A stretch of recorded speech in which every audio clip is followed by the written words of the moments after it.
Bienvenue dans Passage des Arts. Notre invité est un romancier issu d'une lignée d'auteurs. Il a écrit sur l'amour, sur l'enfance, sur sa famille, toujours entre fiction et vérité. Prix féminin en 1988 pour Le Zèbre.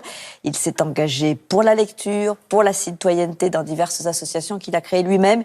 Il y a chez lui une boulimie d'écriture et un appétit de vivre aussi. C'est Alexandre Jardin, mais oui, on le voit sans sourire. Il publie un nouveau récit, cher Alexandre, sorte d'auto-analyse, mais aussi hymne à l'amour absolu, qui s'appelle La plus que vraie. Vous étiez, on s'en souvient aussi, rêvé président de la République à un moment, Alexandre Jardin. Je voulais faire compter le monde associatif. Voilà, c'était en 2017. Vous gardez, je le disais, un engagement citoyen, associatif. Est-ce que la politique vous intéresse encore quelque peu ? J'en fais en fabriquant des solutions de terrain. C'est ça. C'est-à-dire que c'est pas forcément nécessaire de se faire élire pour régler les problèmes d'un pays. Et avoir un engagement personnel et citoyen. Alors, pour mieux comprendre votre personnalité, votre parcours, nous entendrons notamment l'immense comédien Michel Bouquet, également Pascal Jardin, votre père, et puis aussi une petite archive de Françoise Sagan. Nous parlerons également d'une exposition voulue par les Rolling Stones à l'occasion de leur 60e anniversaire. Et oui, ça se déroule à Marseille. Elle se pose à Marseille, au Stade Vélodrome. Mais avant toute chose, nous nous sommes demandé comment serait le monde si Alexandre Jardin n'existait pas. Aujourd'hui, je fais mon discours. Profitez-en, suivez-moi.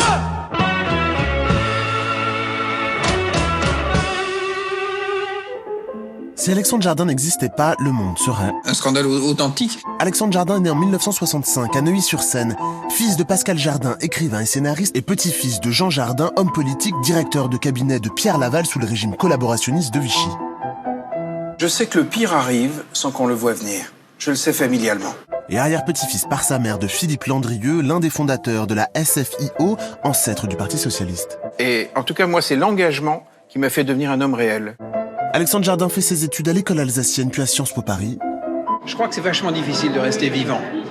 Que l'entrée dans la vie adulte, c'est un truc très violent. Parce que lorsque vous allez chercher du boulot, vous tombez sur des gens qui attendent de vous que vous soyez prudent, prévisible, formaté, rassurant. C'est-à-dire des morts vivants.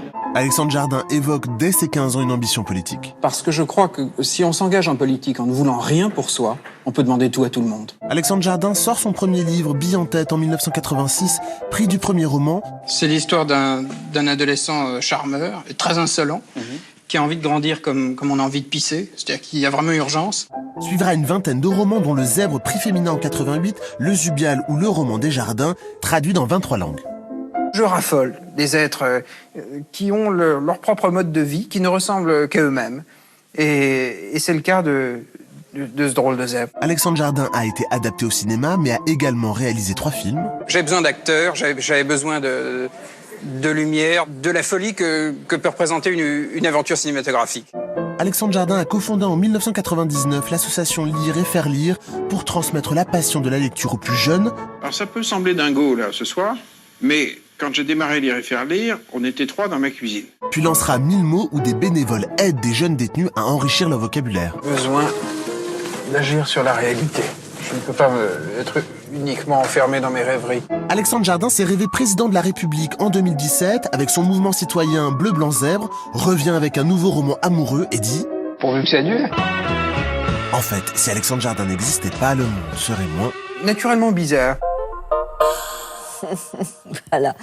Alors Alexandre Jardin, vous décrivez une enfance magique entre un père écrivain, Pascal Jardin, et une mère très libre, qui a même plusieurs hommes dans sa vie. Est-ce que vous avez, avec le recul, toujours ce sentiment-là, cette impression-là ?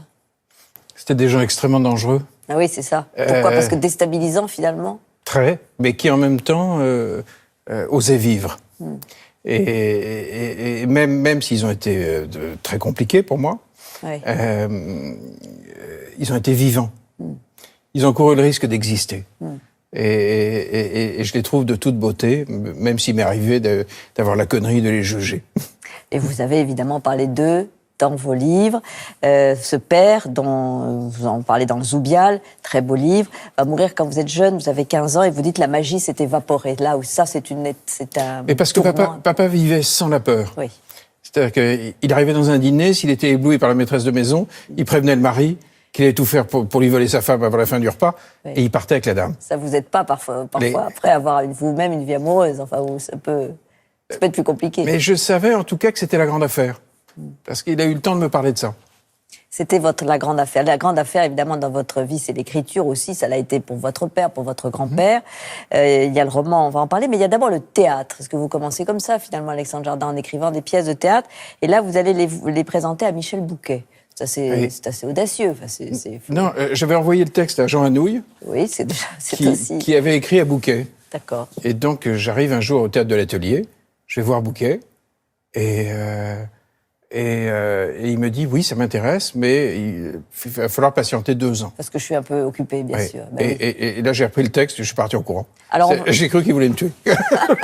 Bon, on va aller l'écouter, Michel Bouquet, évidemment, sur ce qu'il pense être la fonction du théâtre. C'était en 1979.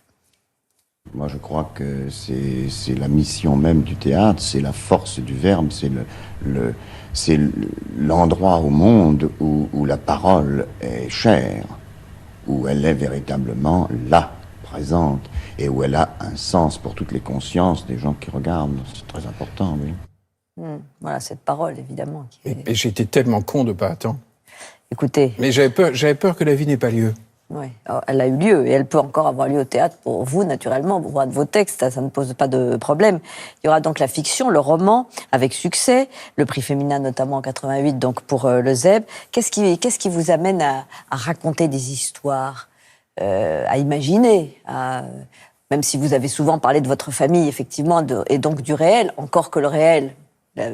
C'était pas leur spécialité. Voilà, et puis peut-être que pour vous aussi, entre réel et fiction, il y a une frontière un peu floue. Ils vivaient un peu entre deux.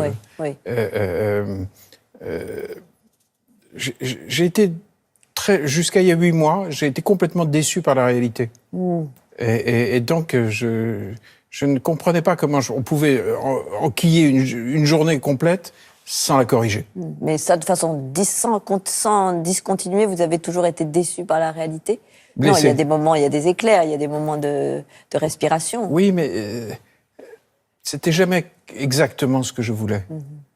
Et alors que quand je prenais un bic, je respirais. Ouais. Je respirais, mais mes personnages osaient exister, entraînaient les autres, faisaient faire des choses à mes lecteurs. Lorsque j'ai publié très jeune un livre comme Fanfan, ça provoquait des kilomètres de gens qui se sont mis à faire ce que les héros faisaient. De types qui faisaient des cours sans jamais embrasser les filles, qui m'écrivaient pour que j'intervienne. Je sentais qu'il y avait une possibilité de remuer le réel à travers le roman. L'écriture. Alors, il y a, évidemment, je le disais, c'est familial, ça, il y a cette grande propension à raconter, à écrire chez votre père, Pascal. On va l'écouter, qui a lui-même écrit sur son propre père, Jean, un livre qui est très beau d'ailleurs, qui s'appelle Le Nain jaune. Évidemment, le personnage de ce grand-père, pour vous, est particulier, puisqu'il a eu un rôle tout à fait... insupportable, en tout cas comme directeur de cabinet de Pierre Laval. C'est ce que raconte Pascal Jardin en parlant de son père en 1978. On le regarde. C'était le type même de ce qu'on appelle l'éminence grise. Ces activités politiques ont dû porter, entre le moment où il est entré chez Dautry pour rénover les chemins de fer, le moment où il a été à Vichy, puis il a été à Berne pour des activités plus occultes, puis il a été le conseiller dans les affaires d'État à État jusqu'à sa mort. C'était à la fois un personnage très sérieux, avec un goût de la puissance occulte certain, et en même temps qui avait la puissance comique d'un enfant. Il sautait par les fenêtres. Ah, je suis le seul à avoir eu un papa sauteur. J'ai eu un papa sauteur. Il sautait par les fenêtres. Il sautait de haut, il sautait du premier étage. Voilà. Donc vous avez eu un grand-père sauteur, Alexandre Jardin. Vous le décrivez, vous en parlez dans Des gens très bien, c'est en 2011. Voilà, sous un autre jour. Sous un autre jour. Et là, évidemment, ça déclenche éventuellement des polémiques dans la famille, mais ça, j'ai envie de dire, est-ce que c'est pas inévitable? Sa propre vision n'est pas forcément la vérité. On écrit ce que l'on a ressenti ou ce que l'on... Non, mais surtout là, c'était différent. Il s'agit du directeur de cabinet de Pierre Laval, le jour du Veldiv. Oui, et vous soulignez son rôle dans la rafle du Veldiv. Oui, c'est un homme qui a assumé 2 ans de gouvernement d'un régime ignoble. Voilà, donc... il faut vivre avec ça, il faut vivre avec ce passé, avec cette histoire. J'ai toujours eu un mal fou à vivre avec ça. Voilà. C'est de l'ordre insoutenable. Je ne sais pas comment vous l'auriez vécu, vous, mais... J'imagine de la même façon, bien sûr, même si cette histoire n'est pas la vôtre. Mais on est responsable de son regard. Oui. c'est un rapport au réel, évidemment, qui est particulier, et que vous avez d'ailleurs combattu en lançant et en créant ces associations dont on a parlé. Au fond, se réancrer dans le réel, Oui. c'est combattre ça, d'une certaine façon. C'est compenser, c'est équilibrer. Ça m'a fait faire beaucoup de choses. Ce passé-là. J'ai eu l'impression qu'il fallait aussi réparer. Qu'il fallait se conduire bien. Qu'au moins, à notre génération, on ait fait des choses bien. Et donc, avec beaucoup d'amis, on s'est lancé dans la construction de plein de programmes, dont un énorme qui redémarre au mois de septembre. Il y a Lire et faire lire. Voilà, et qui fait lire 750 000 enfants Bien par sûr. an, avec 20 000 bénévoles. On va faire une nation de lecteurs, avec les retraités du pays. Et Bleu, Blanc, Zèbre, qui existe toujours. Oui, Enfin, voilà. oui, c'est la même des chose. centaines d'opérateurs, ce que j'appelle des faiseux. C'est-à-dire des gens qui n'ont pas de programme, mais une action. Et pour la lecture. Alors, on va écouter la question d'un téléspectateur avant de parler de la plus que vraie. Alexandre, quel est votre écrivain préféré? Mon Difficile. écrivain préféré, C'est très compliqué. peut-être Musset. Ah oui. Peut-être Musset, Alfred de Musset. D'accord. Que ce type parle d'amour comme on doit en parler, Oui. avec cette espèce d'allégresse, voilà. Alors, vous, on vous connaît. C'est la plus que vraie. C'est le titre de ce nouveau roman. Vous l'avez écrit avec une jeune auteure poète, Oui, Alexandra Sauvette. Elle a écrit les lettres. Voilà, elle écrit les du lettres personnage féminin. du personnage féminin, cette héroïne, Alice. Car dans le livre, il y a deux personnages principaux, Frédéric et Alice, qui vont se rencontrer, se croiser. C'est tout de même une expérience inédite, ce livre à 80, Alexandre Jardin. J'ai pensé plutôt que c'était peut-être une folie d'écrire des romans d'amour qui soient de purs monologues. Ah oui. C'est-à-dire de s'enfermer dans sa vision. Donc, au sein de ce roman, tout à coup, j'ai demandé à cet ami d'écrire les lettres d'Alice, de l'héroïne. Je voulais un regard de femme à l'intérieur de mon roman. Je voulais me désenfermer en écrivant un livre dans lequel il y a tout ce que j'espère vivre un jour.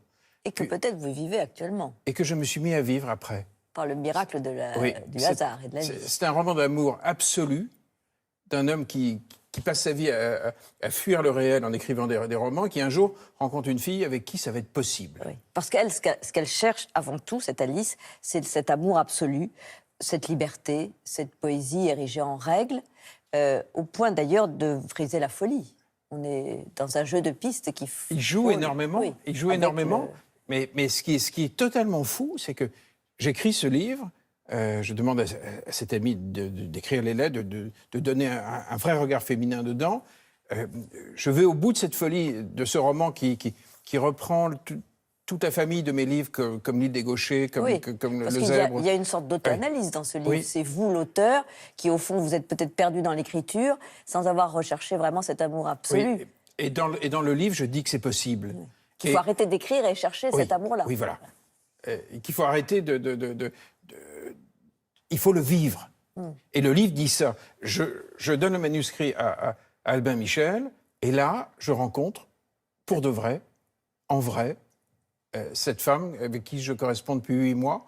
Je viens d'acheter une maison avec elle alors que je ne l'ai jamais vue. Oui, c'est ça. Et je vis pour la première fois dans ma vie un amour absolu, mais virtuel, prodigieux. Non, Alexandre beaucoup Jardin. plus réel que la plupart des amours dites réels. C'est un livre qui incite à devenir fou d'amour. Mais qu'est-ce qui fait que mes contemporains restent au bord? Et pourquoi ils n'y vont pas? Mais pourquoi vous n'êtes pas allé avant vous-même? J'ai tenté comme un fou. C'est ça. Mais j'ai fait ce que j'ai pu. Et jusqu'à ce qu'il m'arrive cet événement majeur dans une vie, qui est de rencontrer la femme pour qui on est né. Mais est-ce qu'on n'a pas toujours le sentiment, quand on commence une histoire d'amour, de rencontrer la femme pour qui, ou l'être pour qui on est né? Pas à ce point-là? Je crois qu'il y a une différence, non pas de degré, mais de nature, lorsque ça arrive. Et on le sent, on le sait. On le sait.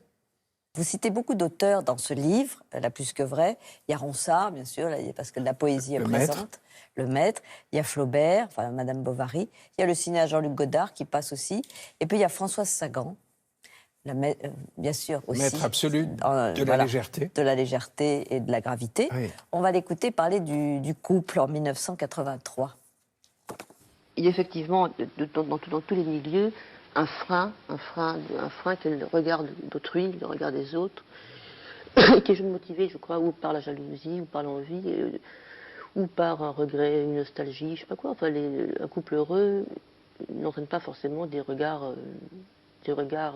admiratifs et enthousiastes. Un couple heureux rencontre souvent des regards Indifférent. Est-ce que ça existe? Plus qu'indifférent, presque un petit peu d'animosité, je trouve. Est-ce que ça existe vraiment? Vous pensez qu'on peut réussir l'amour? Oui, naturellement. Je ne sais pas si on peut le réussir 20 ou 30 ans. Personnellement, j'en sais rien, mais je crois qu'on peut le réussir un bon bout de temps. Voilà, ça. Évidemment qu'elle a raison. Oui, on peut réussir, oui. Évidemment que Sagan a raison. De toute façon, Sagan a raison. Oui, vous dites qui n'est pas devenu fou par amour, vraiment fou, n'aura pas vécu. Oui. Ça, c'est vous. Oui. C'est aussi de la douleur, parfois, l'amour fou. C'est surtout une joie démente.